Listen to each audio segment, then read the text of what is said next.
La vista de Hechos, pero esta es una vista de los dos tomos. Entonces, la vamos a ver por temas claves, para identificar temas claves que son comunes a los dos libros. Entonces, es muy importante, hermano, para que usted pueda verdaderamente entender estos dos libros, que usted, como lo hemos venido enfatizando, se acuerde que estos numeritos que están en paréntesis, ¿qué son?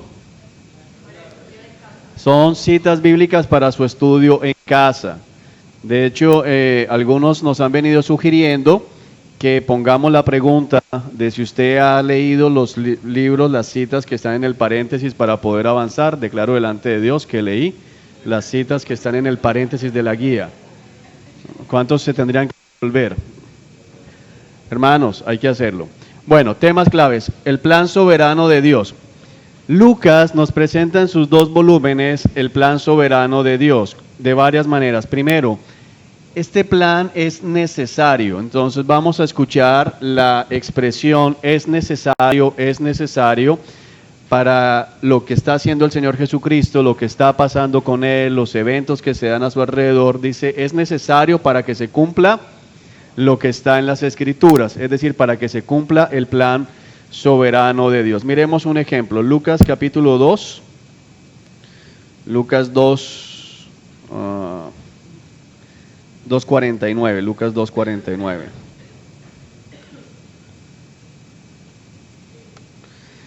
Pero ¿por qué tuvieron que buscarme? Este relato tiene que ver con el momento en que Jesús, siendo niño, bueno, joven más ya a esta edad, se queda en Jerusalén. Sus padres van de peregrinación, van de regreso y no se dan cuenta que él no viene en el camino. Y entonces ellos le preguntan en el versículo 48, dice, hijo, ¿por qué nos has hecho esto? Le dijo su madre, tu padre y yo hemos estado desesperados buscándote por todas partes. Y él dice, pero ¿por qué tuvieron que buscarme? Les preguntó, ¿no sabían que tengo que estar en la casa de mi padre? La expresión tengo que estar es necesario, o dice, no se dieron cuenta que debo ocuparme de los asuntos de mi padre. Entonces, ese debo o tengo que está haciendo referencia a es necesario, es decir, para que se cumpla el plan soberano de Dios. Es decir, lo que está enfatizando Lucas es que muchas cosas que pasan son obligatorias y debían suceder de esa manera. Entonces, Lucas enfatiza que lo que está pasando, hermano, no es algo aleatorio. No sé, allá no está la clase, está aquí. No es algo aleatorio, no es algo que se va dando ahí como que pasó y entonces Jesús reaccionó, sino que es algo que está preparado de antemano. Es decir, que el ministerio de Cristo y el desarrollo de la iglesia no es reaccionario, sino que es algo que está preparado de antemano. ¿Lo vemos? Ok. Entonces, otra cosa que podemos ver en nuestra vista panorámica del plan soberano de Dios es la determinación de Dios dentro de su plan. Lucas 22:22 es un ejemplo. Vamos a mirar. Me devuelvo. Ya les mostré un ejemplo de Lucas, vamos a mirar un ejemplo de Hechos dentro del plan soberano para que veamos uno de cada lado. Hechos 1:16.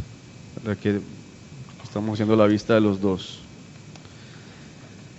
Está hablando Pedro y dice, hermanos, les dijo, las escrituras tenían que cumplirse con respecto a Judas, quien guió a los que arrestaron a Jesús. Esto lo predijo hace mucho tiempo el Espíritu Santo cuando habló por medio del rey David. Judas era uno de nosotros y participó con nosotros en el ministerio. Entonces, Pedro y Lucas, que es el que narra aquí en Hechos, ¿qué está volviendo a decir? Esto tenía que cumplirse, o eso es el cumplimiento del plan soberano de Dios. Entonces, es muy importante ver esto dentro del relato de estos dos libros. Es el cumplimiento de las Escrituras, es el cumplimiento de lo que Dios había anunciado desde antes en el Antiguo Testamento especialmente. La determinación de Dios, Lucas 22:22. Pues miremos ejemplos. Está hablando el Señor Jesucristo y dice, pues está establecido, está hablando de la traición de Judas precisamente, pues está establecido que el Hijo del Hombre tiene que morir. ¿Qué está diciendo? ¿Está qué? Establecido, está determinado, es decir, soberanamente Dios ha determinado que esto pase. no fue que Judas se le torció a Cristo en la última semana, no fue que al final se desencantó, sino que desde el principio estaba determinado que a Cristo lo iban a traicionar. Entonces es importante ver esto acá, Lucas 22:22, y en el libro de los Hechos podemos mirar Hechos 2:23, por ejemplo.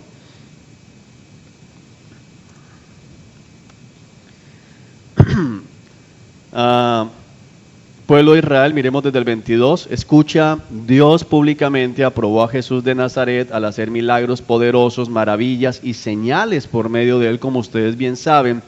Pero Dios, ¿qué dice? Sabía lo que iba a suceder y su ¿qué? Plan determinado se llevó a cabo cuando Jesús fue traicionado. Entonces Lucas está enfatizando en los dos libros que todo hace parte de la soberanía de Dios. Después estudiaremos eso a detalle, pero lo importante ahorita es darnos cuenta que es un tema común a los dos libros. Dios es soberano y todo lo ha determinado. La designación de Dios en su soberanía, Hechos 3:20, vamos a ver un ejemplo de esto.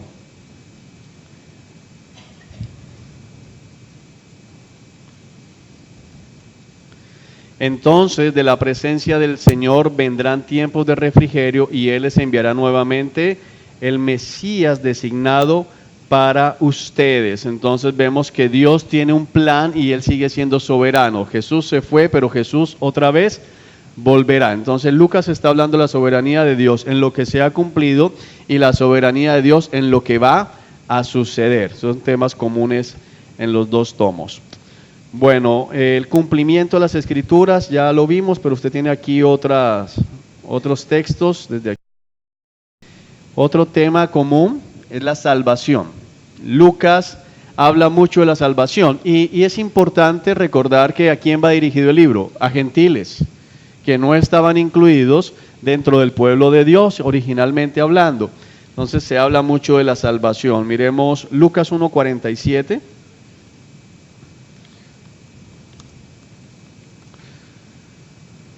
Está hablando María, eso se conoce como parte de la oración de María. Cuánto mi espíritu, el Magnificat, cuánto mi espíritu se alegra en Dios, mi Salvador. Entonces se presenta el tema de la salvación. Ahora, eso lo estudiaremos cuando estemos ya en el libro, pero nos deja ver a María hablando de Dios como ¿quién? Su Salvador. Lucas específicamente presenta a Dios, a Cristo, en su posición de Salvador. Salvador. El tema de salvación es muy común en el Evangelio de Lucas y en el libro de los Hechos. Dios mi Salvador. Ahora podemos ver en el libro de los Hechos, por ejemplo, miremos Hechos 4:12.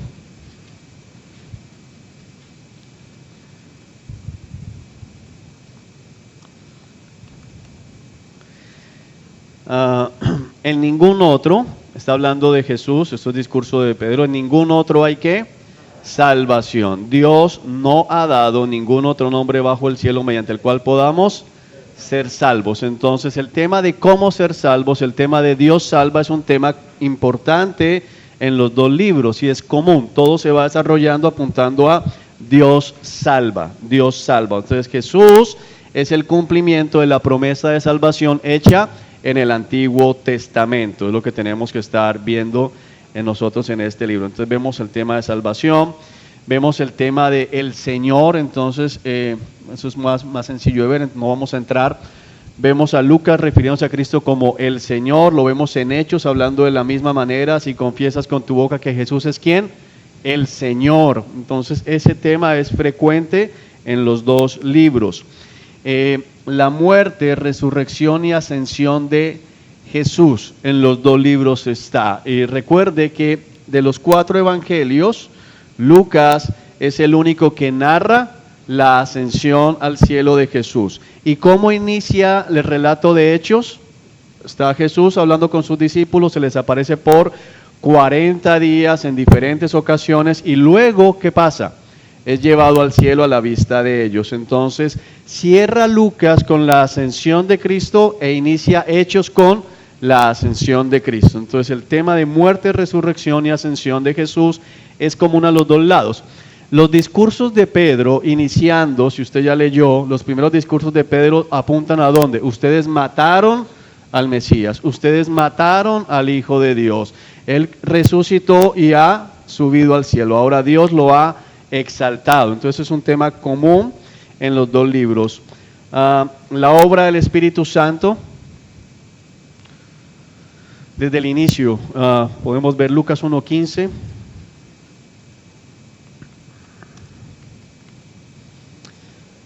Dice, porque él será, está hablando de Cristo, porque él será grande a los ojos del Señor, no deberá beber vino ni ninguna, perdón, de Juan el Bautista, no deberá beber vino ni ninguna bebida alcohólica, y será que lleno del Espíritu Santo antes de nacer. Entonces, la obra del Espíritu Santo está presente en Lucas desde el inicio, y de la misma manera lo vemos lógicamente en Hechos, que no necesitamos entrar, pero lo vemos escogiendo a Matías, el reemplazo de Judas, y lo vemos lógicamente llegando en Pentecostés sobre los discípulos que estaban en el aposento alto. Aquí hay una mano levantada. Dejen la mano levantada para que les puedan ubicar, hermanos. Buenas noches, tengo una pregunta. Cuando menciona el Espíritu Santo también en la visión de Zacarías, esa manifestación no aparece ahí. La de Zacarías, ¿cuál exactamente? Pero eso no me está hablando del libro de Zacarías, sino lo que Zacarías está en el padre de Juan. Sí, es narrado. Dice que fue lleno del Espíritu Santo en la visión. Dice que el Espíritu Santo, el ángel le habla, es lo que tenemos ahí, y Zacarías profetiza de Juan como tal, es lo que nos dice. Si quieren, cuando estemos en Lucas lo vamos a ver a detalle ese momento, pero se nos narra la interrupción del silencio. Lucas narra esa interrupción, los otros evangelistas no están enfocados allí, pero Lucas sí narra cómo viene otra vez palabra de Dios al pueblo de Israel. Entonces eso es lo que se nos hace énfasis allí, se interrumpe, y en el relato bíblico la palabra viene por medio de ¿quién? Del Espíritu Santo, es el que inspira. Entonces vemos la obra del Espíritu Santo desde el inicio de los dos libros, es lo que sucede allí. Ok, y los gentiles, que son un tema frecuente porque esa es la audiencia primaria de ¿quién? De Lucas, en el Evangelio y en el libro de Hechos. Entonces gentiles por todo lado, que no es común en los otros libros. Bueno, ese es el tema panorámico común. Ahora lo que vamos a hacer es entrar en el libro de Lucas, y la próxima clase entraremos, si alcanza el tiempo, ya al libro de los Hechos. Ok. Lucas, el tema de Lucas. Entonces, recuerde que cada uno de los evangelistas tiene una manera de mostrar a Cristo. El tema de Lucas es presentarnos a Jesús como hombre. Jesús es el Hijo del Hombre, como hombre tal. Ahora, recuerden que la expresión, el Hijo del Hombre, es una expresión de Daniel. Es una manera en que se da título de Dios a Jesucristo. Pero al mismo tiempo Él se presenta como hombre. Es importante recordar que tenemos en Cristo una doble naturaleza. Él es 100% Dios y es 100% hombre. Esto es importante que lo notemos. Pero la diferencia es que aunque es 100% hombre, conserva todas las características propias de un hombre, es decir, tenía hambre, tenía frío, tenía sueño, era expuesto a todo lo de nosotros, pero nunca pecó. Eso es muy importante. Esta semana estaba con mi esposa y mi hija en un supermercado y se acercó un hombre que está pastoreando.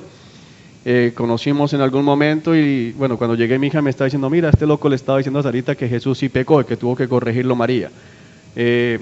Y el argumento de él es que él fue hombre. Él era hombre y todos los hombres pecan. Entonces es muy importante recordar que si Jesús cometió un solo pecado, estamos condenados todos. Y eso hay que pelearlo. Por eso la expresión de mi esposa, el loco este. Y quiero enfatizarlo, hermanos. El loco este. Diciéndoles, y mi esposa dijo, no es así. Y Sarita decía, no, Jesús no pecó, que sí, porque dice que mediante el sufrimiento aprendió a obedecer. Eso está hablando de otra cosa, el sufrimiento de la cruz. No está hablando de que María lo cogió a nalgadas. Entonces, suena, pero hermanos, Eso es lo que hacen los herejes. Si Cristo cometió el más mínimo pecado, tuvo un mal pensamiento, un día María le dijo, Jesús, haz esto, y él estaba cansado, dijo, ya, estamos condenados. Y él merecía entonces la muerte, porque un solo pecado es suficiente para condenar, ¿de acuerdo?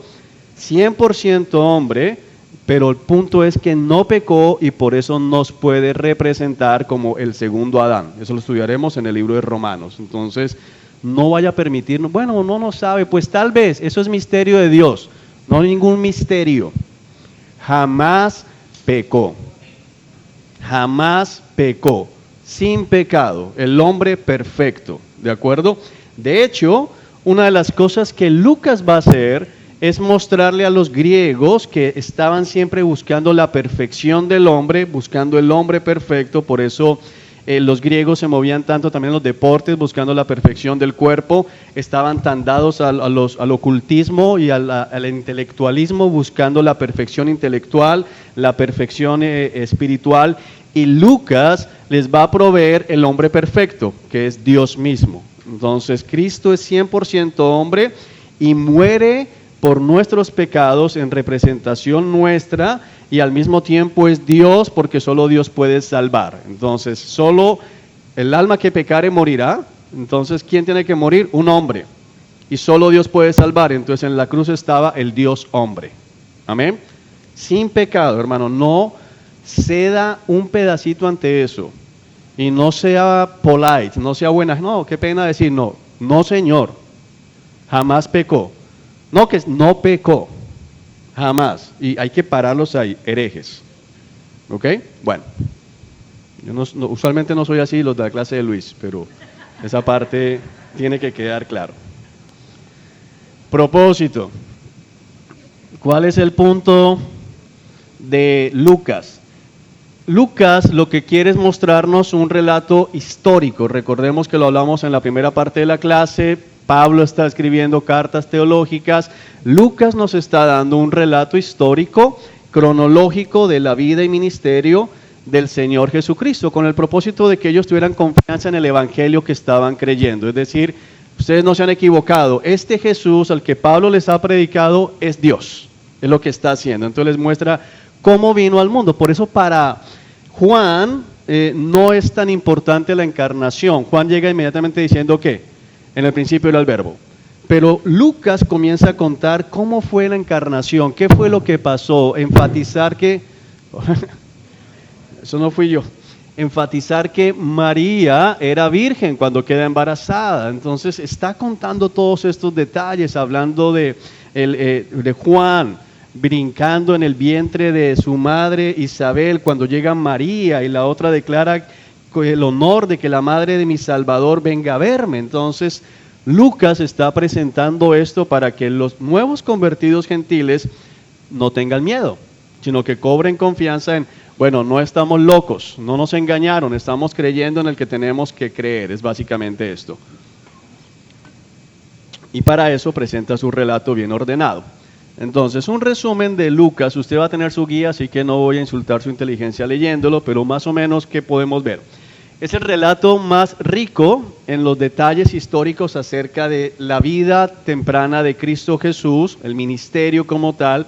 Ya hablamos, nos narra el nacimiento de Juan el Bautista, y es el que va más allá. Entonces, como buen historiador, Lucas inicia más atrás en el tiempo y termina más adelante, porque él nos está dando un relato histórico. Entonces, se va antes de y se va después de, que no lo hacen los otros evangelistas. Un énfasis bueno en Lucas para resaltar nosotros es la compasión y el cuidado por los débiles y rechazados.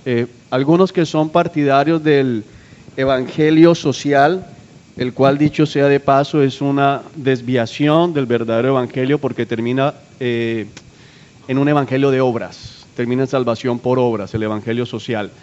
Encuentran en Lucas su material de trabajo, pero no podemos dejar de lado que es precioso ver en Lucas la narrativa de cómo Jesús se preocupa por las viudas, se preocupa por los niños, se preocupa por los gentiles rechazados. Entonces estamos viendo compasión por los pobres y nos deja ver este lado muy humano de Cristo Jesús. Entonces realza su humanidad, pero al mismo tiempo nos deja ver la compasión y el cuidado que tiene Cristo por los suyos. Otra cosa es la implicación del mensaje de salvación dirigido a judíos y gentiles por igual. Entonces, para los gentiles y para los que estamos queriendo misiones, pues aquí está la prueba: Dios quiere salvarlos a todos, blancos, negros, amarillos, altos, bajos, de aquí, de allá, no hay acepción de personas. Otra cosa que caracteriza a Lucas son las parábolas. Mucha parábola, es el libro que más tiene parábolas. Lucas tiene 35 parábolas en toda su extensión, y de esas 35 hay 19 que no las tiene nadie más. O sea, de las 35, es el que más tiene parábolas. Creo que hay 55 parábolas. Bueno, aquí tenemos que reconocer que siempre ha habido disensión en medio de los eruditos de si algunas son parábolas o son relatos históricos. Ahí, por ejemplo, aquí vamos a tener la del rico y Lázaro. Algunos dicen que es parábola, otros dicen que no es parábola, pero tomando más o menos esa cantidad, 55, hay 35 acá y 19 que son exclusivas de Lucas. Entonces es un libro que utiliza mucho la parábola. ¿Cómo podemos estudiar Lucas? ¿Cuál es el bosquejo homilético propuesto? Acuérdese, ¿para qué le damos este bosquejo, hermanos?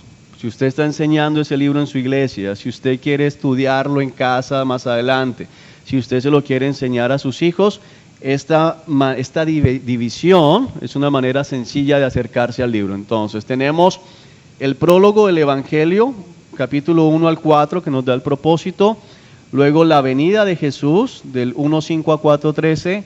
Luego veremos el ministerio de Jesús, como que su inicio, 4:14 al 9:50. Luego el rechazo en el ministerio de Jesús, 9:51 al 19:27. La semana de pasión, que inicia con la entrada triunfal y termina con la muerte.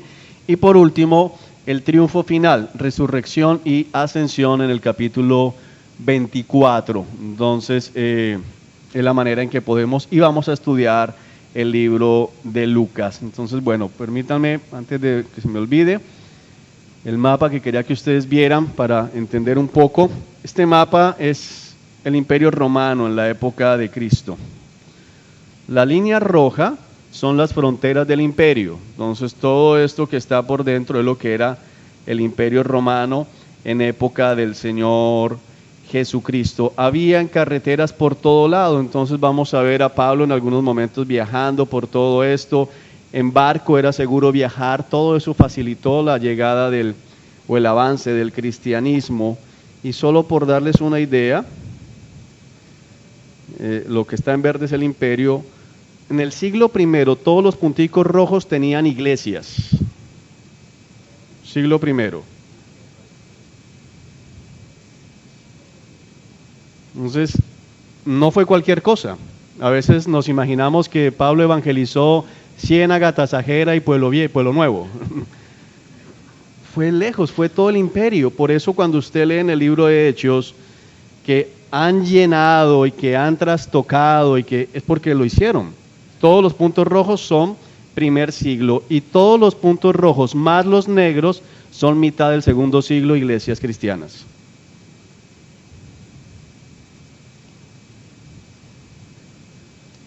O sea, todo el mundo conocido, porque lo otro se conocía como las naciones bárbaras, pero todo donde estaba Roma, allí estaban iglesias. Una cosa increíble, hermanos. Y todo empezó con 12 hombres.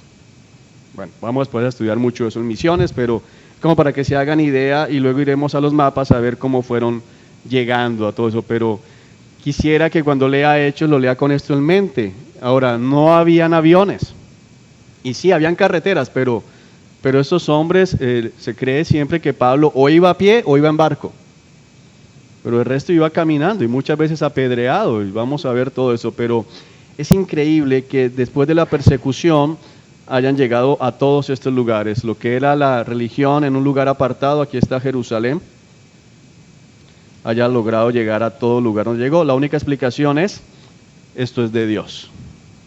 Esto es el Señor. Amén. Bueno, entonces ya vamos a Lucas. Pero no quería que se fueran sin ese mapa. Ok. 1.4, el propósito del libro. Lucas no es tan específico como Juan, pero sí nos permite ver aquí en el versículo 4. ¿Para qué escribe Lucas? ¿Qué dice? Para que puedas estar seguro de la veracidad de lo que se te ha enseñado. Entonces, el propósito de Lucas no es en sí mismo evangelístico, porque no está presentando la verdad por primera vez, sino que está diciendo que lo que te dijeron es verdad. Él está asumiendo que sus lectores ya conocen el evangelio y les está dando las pruebas de lo que ellos han creído. Entonces es importante, provee una plataforma cronológica, una plataforma histórica para dar refuerzo a lo que los misioneros han estado predicando. Entonces de esa manera tenemos que leer el libro. Entonces comencemos a mirar. Del 5 al 23, el anuncio del nacimiento de Juan el Bautista, que es algo que tenemos por acá. Cuando Herodes era rey en Judea, hubo un sacerdote judío llamado Zacarías. Entonces, comenzamos a anotar varias cosas, miremos. Herodes era rey en Judea, entonces, ¿se acuerdan? Herodes era un gobernador, ¿de quién? Romano. Entonces, Lucas comienza a mostrar su cronología interna llamando ¿a quién? A un gobernador romano. Ellos pueden saber cuándo era eso. Hubo un sacerdote judío llamado Zacarías, era miembro del grupo sacerdotal, describe de quién, de la familia de Aarón. Zacarías y Elizabeth eran justos a los ojos de Dios y cuidadosos en obedecer todos los mandamientos y ordenanzas del Señor. No tenían hijos porque Elizabeth no podía quedar embarazada y los dos eran ya muy ancianos. Y vemos aquí nuevamente, ya usted tiene la ventaja del Antiguo Testamento, un patrón. El patrón de que a Dios le encanta utilizar a las mujeres estériles en momentos imposibles. Una mujer estéril, un esposo anciano, nadie da nada por ellos y Dios va a decir, van a tener un hijo. Entonces es un patrón que hemos visto usualmente. Cierto día Zacarías se encontraba sirviendo a Dios en el templo porque su grupo de sacerdotes estaba de turno esa semana. Este es un detalle que para un judío sobra. Porque un sacerdote sabe que si el hombre está en el templo sirviendo, ¿por qué es? Porque le toca a su grupo sacerdotal, pero un gentil no sabe eso. Como era costumbre entre los sacerdotes, le tocó por sorteo entrar en el santuario. Esto es información para gentiles, porque un judío sabe cómo es que se escoge quién va a entrar. Mientras el incienso se quemaba, una gran multitud estaba afuera orando, y mientras Zacarías estaba en el santuario, se le apareció un ángel del Señor. Y aquí vamos a ver una cosa. Un ángel del Señor, no el ángel del Señor. Entonces es importante, cuando hablamos de Cristo, vemos que el ángel de Jehová, el ángel del Señor, aquí es un ángel del Señor. De pie a la derecha del altar del incienso. ¿Por qué les hago hincapié allí? Porque esto lo utilizan los señores testigos de Jehová, que estoy de acuerdo que no deberíamos decir de Jehová, los testigos. Los testigos sin Jehová, sí. Un ángel del Señor de pie a la derecha del altar de incienso. Cuando Zacarías lo vio, se alarmó y se llenó de temor, pero el ángel le dijo, no tengas miedo, Zacarías, Dios ha oído tu oración, tu esposa te dará un hijo y lo llamarás Juan. Entonces, volvemos a ver aquí 400 años de silencio y otra vez Dios está hablando, diciendo, van a tener un niño, le vas a poner de esta manera, ¿qué vas a hacer? Tendrás gozo, alegría, se alegrarán muchos de su nacimiento porque él será grande a los ojos del Señor. Y después Cristo va a ratificar esto, dice, de todos los nacidos de mujer no hay ninguno más grande que Juan el Bautista. No deberá beber vino ni ninguna bebida alcohólica y será lleno del Espíritu Santo aún antes de nacer, y hará que muchos israelitas vuelvan al Señor su Dios. Será un hombre con el espíritu y el poder de Elías. Recuerden que la expresión el espíritu y el poder de Elías está haciendo referencia ¿a dónde? A Malaquías. Entonces es importante notar la conexión, porque ¿cómo cierra Malaquías? El Señor vendrá, enviará su mensajero, Elías vendrá. Y entonces Lucas inicia su relato pegando, diciendo, este es Elías. Este es el cumplimiento de lo que quedó pendiente del Antiguo Testamento. Y va a preparar la gente para la venida del Señor. Inclinará el corazón de los padres hacia los hijos y hará que los rebeldes acepten la sabiduría del Señor. Luego vemos la respuesta de Zacarías, que es incrédulo en este momento. ¿Cómo puedo estar seguro de que ocurrirá esto? Ya soy muy anciano, mi esposa es de edad avanzada. Y la respuesta del ángel, yo soy Gabriel. Estoy en la presencia misma de Dios y Él fue el que me envió esta buena noticia, pero ahora como no creíste, y hay que notar la diferencia ahorita que veamos a María, porque María pregunta, ¿cómo puede ser esto? Pero ¿por qué María no queda muda? Porque la pregunta de María es de, no entiendo cómo va a suceder, pero creo que va a suceder. Aquí la cuestión es, no creo que pueda suceder. Entonces, pero ¿cómo Gabriel sabe eso? No porque Gabriel sea Dios, sino porque Gabriel está en la presencia de Dios. ¿Vemos la diferencia, hermanos? ¿O no quedó claro para alguno? ¿Sí? Ok. Te quedarás mudo sin poder hablar hasta que nazca el niño. ¿Y por qué la gente después va a saber que tuvo un encuentro con un ángel o que Dios le habló, tuvo alguna visión? Porque ya ellos conocían, por ejemplo, de Ezequiel, al que Dios también dejó mudo por un tiempo, no por incrédulo, sino para mostrar al pueblo un mensaje. Entonces para ellos es como, ok, pasó lo mismo con Ezequiel, ahora con Zacarías. Bueno, la gente estaba afuera, se preguntaba por qué tardaba tanto y cuando salió no podía hablarles. Entonces por las señas que hacía y su silencio, la gente se dio cuenta de que seguramente había tenido una visión en el santuario. Para la gente en Jerusalén esto era algo increíble. ¿Por qué? Porque hace mucho no hay profetas, hace mucho Dios no habla. Entonces que Dios se hubiera manifestado llama la atención de todo el pueblo. Cuando él termina su semana dice que se fue a su casa y su esposa quedó embarazada y quedó recluida en su casa durante 5 meses. Qué bondadoso es el Señor, me ha quitado la vergüenza de no tener hijos. Recuerden que usted no puede traer esto al siglo XXI. Porque tenemos muchas hermanas estériles y no tienen que verlas como qué pena con ellas, escóndanlas atrás. En el primer siglo la cultura hebrea seguía viendo la esterilidad como un castigo divino, la seguían viendo de esa manera. Pero ¿qué nos ha dicho el texto antes? ¿Cómo eran Zacarías y su esposa? ¿Qué dice? Eran justos a los ojos de Dios y cuidadosos en obedecer los mandamientos y ordenanzas del Señor. Y aquí es donde comenzamos a ver el cuidado de Dios de los que están en situación desfavorable. Porque no solamente le va a dar alegría a Elizabeth al darle un hijo, sino que nos está el texto dejando ver que no tenía un hijo no por castigo de Dios, sino por soberanía de Dios. ¿Sí lo vemos? Entonces el pueblo la veía con vergüenza, pero no la veía así Dios. Eso es muy importante que lo entiendan las parejas que tal vez en ese momento todavía no tengan hijos, porque era algo que ellos veían así, no que Dios esté estableciendo, especialmente hoy, que alguien que no tenga hijos es porque Dios lo está maldiciendo. ¿Amén? ¿Amén, hermanos? Importante eso. ¿Por qué lo digo? Porque he atendido casos de consejería de gente en la iglesia diciéndole a las mujeres que no han tenido hijos, pero ¿por qué no confiesas?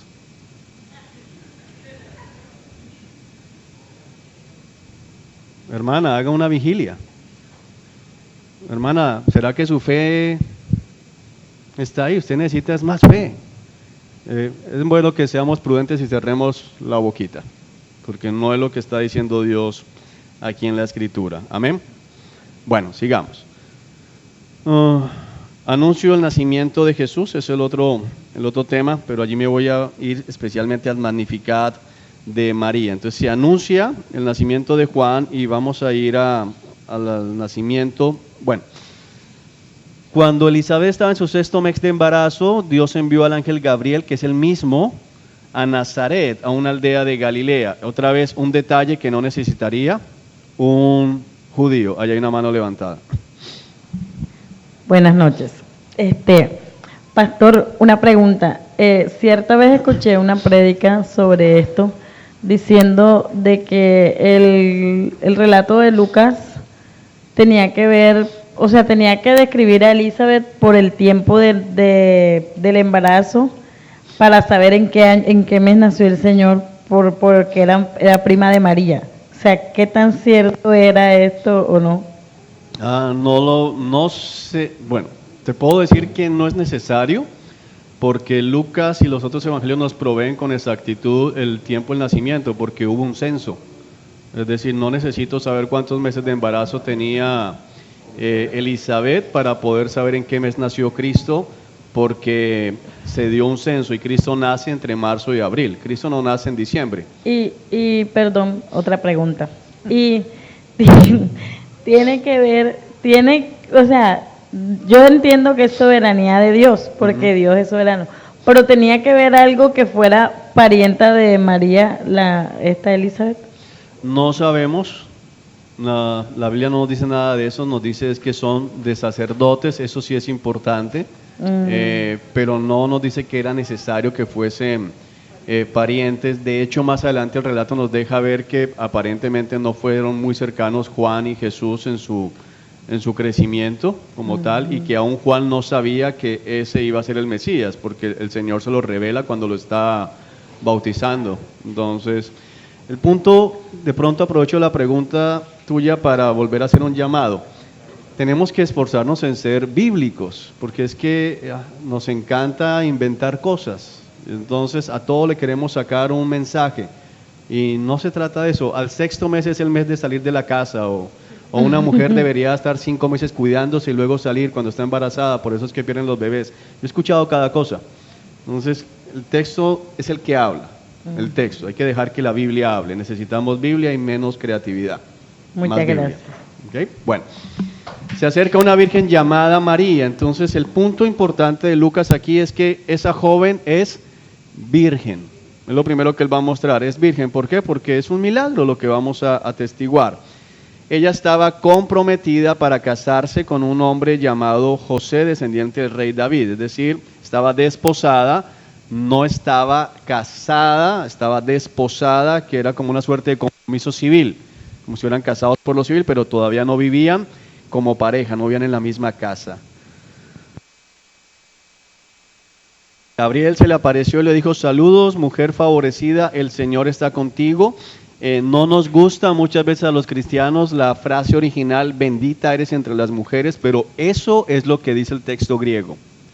Bendita tú entre todas las mujeres. Entonces nos molesta porque los cristianos hemos ido a otro extremo y muchos no quisieran desaparecer a María de la Biblia. Quisieran borrarla. Ojalá no estuviera María en la Biblia, porque, hermanos, María es una mujer para imitar. Una cosa, ella no es la madre de Dios, no adoramos a María, no le cantamos a María, no le pedimos a María, pero María es una mujer digna de imitar. Ese es el punto que tenemos que entender. Y es bendita entre todas las mujeres, pues esta es la mujer que escogieron para que llevara en su vientre al Mesías. Ya, ¿cómo lo vamos a tapar? Pero es que el Dios te salve, eso es otra cosa. ¿Sí? De hecho, si se dan cuenta, en el catolicismo existe algo bien chistoso, porque ellos dicen María concebida sin pecado, pero dicen Dios te salve María. ¿Sí lo logran entender? La incoherencia que hay allí, porque al decir que es inmaculada dicen que no tiene pecado, pero ¿qué dicen? Que Dios te salve María. Algunos no han entendido, al final.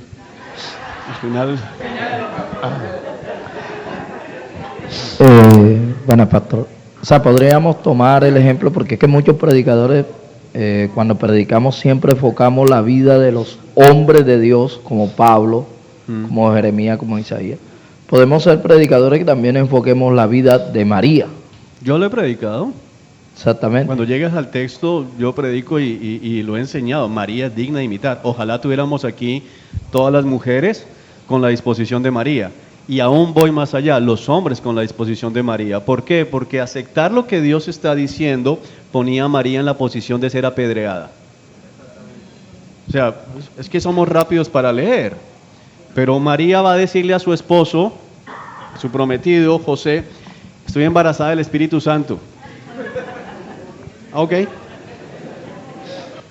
Y en el siglo I, José podía llamar a los ancianos de la ciudad y decir, esta mujer está embarazada, yo no la he tocado. ¿Y qué hacían? Piedras. Y ella dice que se haga la voluntad, soy la sierva del Señor, que se haga en mí su voluntad. Entonces esa actitud no la tenemos todos. Alguno le diría al Señor, Señor, acuérdate que me pueden matar por esto. No has tomado en cuenta este detalle, ella, que se haga su voluntad. Bueno, ella estaba pensando lo que el ángel le decía, le dice lo mismo, no tengas miedo. Entonces fíjense que este mensaje de Lucas comienza con un mensaje de que no es un mensaje de miedo, es un mensaje de ¿qué? De salvación. ¿Qué le dijo Gabriela a Zacarías? No tengas miedo. ¿Qué le dijo a María? No tengas miedo. Ahora, el punto también va a cómo reaccionan los hombres en la Biblia cuando ven un ángel. ¿Qué tienen inmediatamente? Miedo. Compárelo con las historias fantabulosas que muchos andan contando. Ven ángeles, ven al mismo Dios y eso están, chócala. No vemos eso en la Biblia. Todo el que ve a un ser de estos, ¿qué pasa? Pánico. Pánico inmediatamente. Moisés, Isaías, todos tienen terror y ahora se la pasan no, eso jugamos y selfies y me paseó y hicimos columpio en las nubes, eso fue una cosa, no es verdad, allá. El grupo de Luis pregunta, muy bien.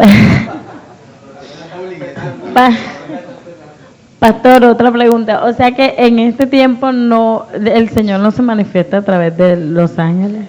Dios puede hacerlo, no hay nada que me diga que no, lo que yo te estoy apuntando es compara la reacción bíblica con la reacción que nos cuentan. Porque siempre que yo he escuchado en YouTube todos estos hombres que dicen que vieron un ángel y que pasearon con el Señor, eso es algo como si me hubieran visto a mí, o sea, un cualquiera. Es que yo soy un cualquiera, a eso estoy yendo, o sea. Pero todos en la Biblia ven un ángel, ven algo y ¿qué sienten?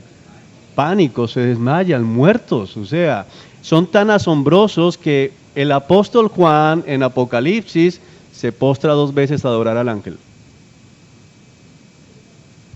Entonces, de entrada yo digo, no es verdad. ¿Por qué? Porque no son mejores que los hombres que están aquí. Bueno, seguimos. No tengas miedo porque has hallado el favor de Dios. Concebirás y darás un hijo y le pondrás por nombre Jesús. Él será muy grande y lo llamarán Hijo del Altísimo. El Señor Dios le dará el trono a su antepasado David y reinará sobre Israel. ¿Para cuándo? Para siempre, y lo aclara por si no queda claro, valga la redundancia, su reino no tendrá fin. Entonces está estableciendo Lucas que este Jesús es el Rey prometido, un Rey eterno, pero que no solamente es un hombre, sino que es ¿quién? El Hijo de Dios, es Dios. La pregunta de María, que comparábamos con Zacarías. Pero ¿cómo podrá suceder esto? Soy virgen. ¿Cómo voy a quedar embarazada? Pero la respuesta del ángel nos deja ver que María no es incrédula, sino se pregunta ¿cómo va a suceder? El ángel le contestó, el Espíritu Santo vendrá sobre ti, y entonces vemos nuevamente el tema del Espíritu Santo para mostrar que todo esto es sobrenatural. ¿Se acuerda el mapa? Eso fue sobrenatural. La única forma de llegar a todo Roma en tan poco tiempo con una religión desconocida y una religión que iba completamente en contra de todo lo que se conocía, es solo obra del Espíritu Santo. Entonces Lucas en sus 2 libros, por eso algunos dicen que el libro de los Hechos debería llamarse el libro de los Hechos no de los Apóstoles, sino del Espíritu Santo, haciendo referencia a esto, que es la obra del Espíritu Santo en todo momento. Vendrá sobre ti, el poder del Altísimo te cubrirá con su sombra, por lo tanto el bebé que nacerá será ¿qué? Santo. No hay otro bebé que haya nacido santo. El suyo, aunque a usted le parezca un querubín, no lo es. No lo es, hermano. Su bebé, igual que fue mi bebé, son malos. No son santos. Y será llamado Hijo de Dios. Además, tu parienta Elizabeth quedó embarazada en su vejez. La gente decía que era estéril, pero ha concebido un hijo y ya está en su 6º mes de embarazo. Pues ¿qué? Nada es imposible para Dios. Respuesta de María, soy la sierva del Señor, que se cumpla todo lo que has dicho acerca de mí, y el ángel la dejó. Entonces, Aquí, como les digo, María sabe que esto puede generar que la apedreen, que la persigan, pero soy la sierva del Señor. Luego tenemos la visita de María a Elizabeth y vamos a ver aquí, mira el versículo 43, Elizabeth cuando llega María le dice, Dios te ha bendecido más que a todas las mujeres, la Biblia lo dice, no podemos negar eso sobre María, y tu hijo es bendito. ¿Por qué tengo este honor que la madre de mi Señor venga a visitarme? Y entonces cuando usted escucha que un católico dice la madre de Dios, ellos sacan de aquí. El texto lo está diciendo, la madre de mi Señor venga a visitarme. Pero ¿cuál es el propósito de Elizabeth al decir esto? Tenemos que recordar, número uno, María es una criatura, ya eso la deja por fuera de ser la madre de Dios únicamente, es la madre del Dios hombre, es decir, terrenalmente hablando, es la madre del Mesías, y eso sí lo tenemos que ver muy claramente. Cuando escuché tu saludo, el bebé saltó de alegría en mi vientre, eres bendita, ¿por qué? Porque creíste que el Señor haría lo que te dijo. Entonces, dame un segundo. Mira lo que está pasando acá. ¿Cuál es el motivo por el cual Elizabeth dice a María, eres bendita? No solamente por tener el bebé en su vientre, sino ¿por qué? Porque cree. Por eso más adelante, en otro relato, Jesús dice más bien benditos que los que creen en mí. Los que creen en mí. O sea, el punto es ese. Todo el que ha creído en que Dios va a hacer lo que dijo que iba a hacer, también es bendito. Allá. Otra vez. Pastor, otra pregunta. Si el Señor Jesucristo fue concebido en el vientre de María, María no participó de la concepción del Señor como tal. O sea, no hubo nada. O sea, ¿el vientre de María sirvió como manera de incubadora o son ideas mías? Porque si hubiese tenido sangre de María hubiese sido humano. Tiene que ser humano. Pero, o sea, ¿cómo me explico? O sea, más, pero si me preguntas si hubo un óvulo de María, no si tengo no lo hubo, obviamente que no. No sé. Ah. ¿Nunca me han preguntado eso? No, porque es que, o sea, porque usted explicó al principio y todos sabemos que el Señor es 100% hombre, pero también es 100% Dios. Sí. 100% hombre porque nació como todos nacemos y vivió como todos vivimos, pero tiene una diferencia que Él no pecó. Sí. ¿Cierto? Entonces yo digo que si Él hubiese tenido algo de María, hubiese pecado. No sé, no me atrevería a decirte que no. Igual no es nuestro punto, pero lo que sí es importante es que él no hereda la naturaleza caída de María. Pero al mismo tiempo tiene que ser descendiente de María por dos razones. La principal, Génesis capítulo 3, la simiente de la mujer. La simiente de la mujer. O sea, tiene que ser simiente de mujer como tal. Y segundo, por el lado de David. Porque María biológicamente es descendiente de Natán, hijo de David. O sea que decir de pronto en mi caso que María no participó de la concepción como tal, de pronto es algo errado. O como yo he escuchado en otras ocasiones que María sirvió como especie de incubadora, o sea, de que no tuvo nada que ver con el nacimiento de Cristo. Yo no lo voy a decir porque mira lo que dice el texto.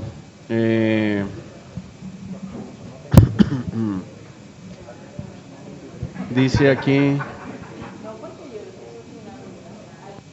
concebirás y darás a luz. La palabra concebirás no se habla tanto como simplemente de serás nodriza, sino vas a estar embarazada en todo el sentido de la palabra. Pero la verdad nunca lo he investigado, no he visto ningún texto que alguien aborde esa perspectiva, si hubo un óvulo de María o no, la verdad no sé. Lo que sí es claro es que ella no hereda, al no ser concebida 100% humana, Jesús no hereda la naturaleza pecaminosa de María porque está el Espíritu Santo, que del vientre lo hace santo. Ese es el punto allí de Jesús. Bueno, la visita y vamos al Magnificat, creo que es lo último que podremos ver hoy. María respondió, ¿cuál es la respuesta de María? Oh, cuánto alaba mi alma al Señor. El punto para mí importante con ustedes es este versículo 47. Cuánto mi espíritu, ¿con qué? Minúscula. Ella está hablando de sí misma. Se alegra en Dios, ¿qué? mi Salvador. María, a diferencia de lo que enseña el catolicismo, ella está confesando que ella necesita ser salva. Eso es importantísimo. Ella misma con su boca está diciendo, Dios mi Salvador. Ella se ve a sí misma como una mujer que está en necesidad de ser redimida por el Señor, perdonada por el Señor. La palabra en griego aquí es lo mismo, soter, el que salva, en Dios el que salva. Se fijó en su humilde sierva y de ahora en adelante las generaciones me llamarán bendita. Entonces sí, María es bendita. Pues el Todopoderoso es santo y ha hecho grandes cosas por mí. Él muestra misericordia de generación en generación a todos los que temen. Y lo que hace María aquí, este canto es muy parecido al de Ana, si ustedes recuerdan en Samuel. ¿Y por qué es importante eso? Porque Ana da luz a Samuel y Samuel es el primero que va a ejercer 3 funciones. Si ustedes se acuerdan en la clase de profetas, ¿se acuerdan? Va a ser el rol de profeta, el rol de sacerdote y el rol de rey, aunque no era rey, pero como gobernante. Entonces Ana está hablando esto, María está hablando esto, y Jesús es el rey de reyes, Jesús es el sumo sacerdote y Jesús es el profeta del que habló Moisés. Entonces hay una similitud en los dos discursos y ahí es donde nos sirve haber estudiado Antiguo Testamento y comenzar a conectar cosas. Muy parecida a la oración de Ana, a la oración de María como tal. Y María se quedó con Elizabeth unos 3 meses y luego regresó a su casa, es lo que tenemos aquí. Luego, tenemos un par de minutos, sí. Capítulo 2, versículo 25 al 40, tenemos profecías.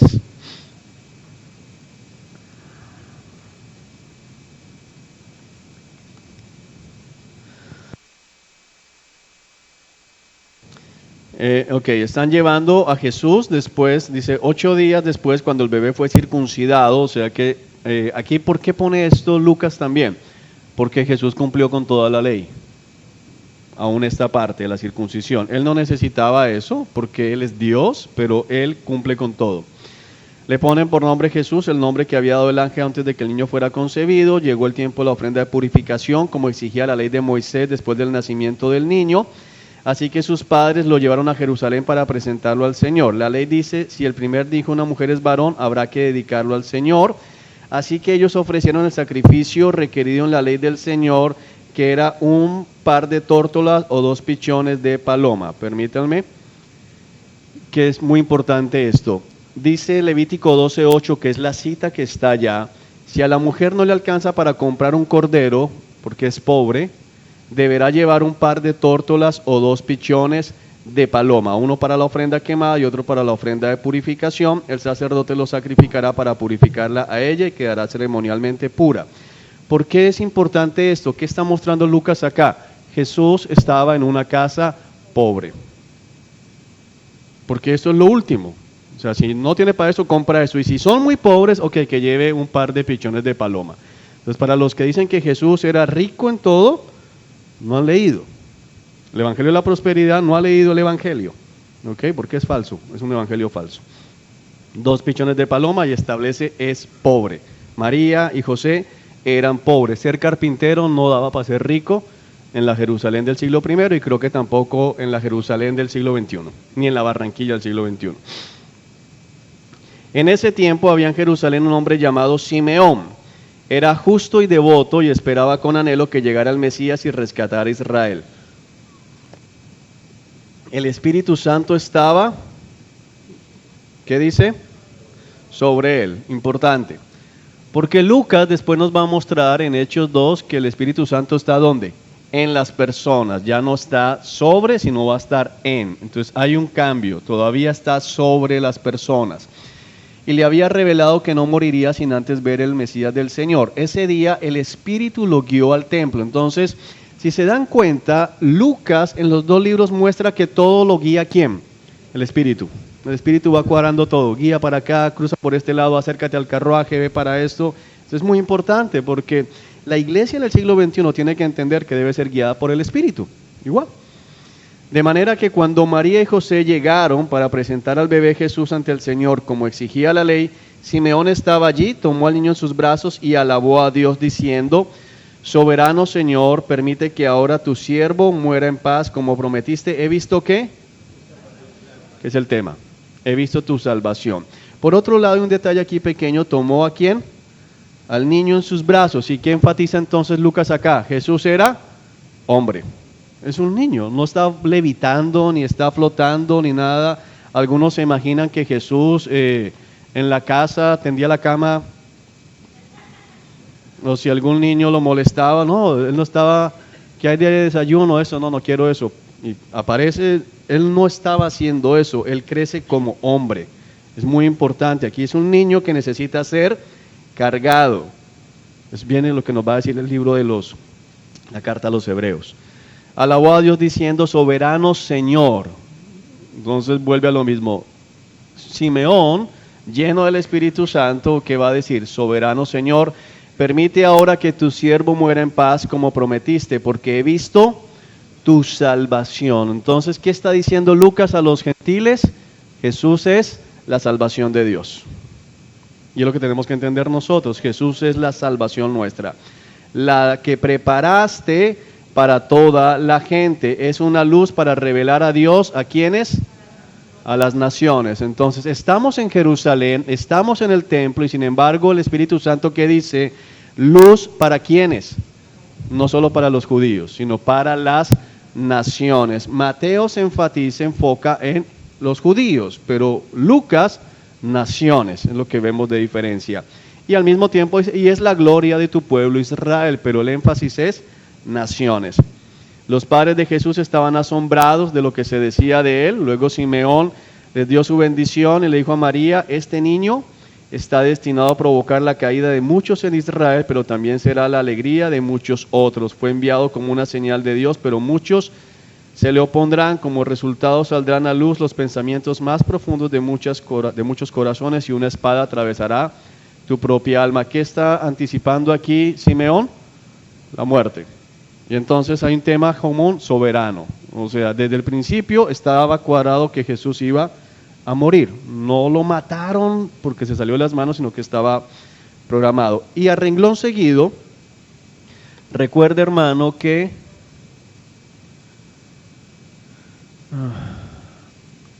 esto no existía en el original, ni esto. Entonces, atravesará su propio alma. En el templo también estaba Ana. Entonces, Lucas escribe seguido. Y lo que quiero mostrar es eso para terminar. Nos muestra cómo había un hombre al que Dios le habla, e inmediatamente muestra a quién, a una mujer a la que Dios le habla. ¿Sí vemos lo que está haciendo Lucas acá? Porque no había separación allí. Es un relato.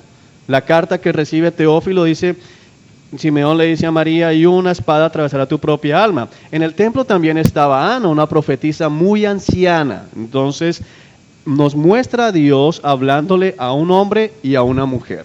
¿Qué está haciendo? Subiendo la dignidad de la mujer, poniéndola a la par con el hombre, porque en la Jerusalén del siglo I la mujer equivalía a lo mismo que nada. Y Cristo viene a recuperar la dignidad de la mujer, que es puesta ¿en dónde? En Génesis. A imagen de Dios los creó, varón y hembra los creó, hombre y mujer iguales delante de Dios. Ese es el punto.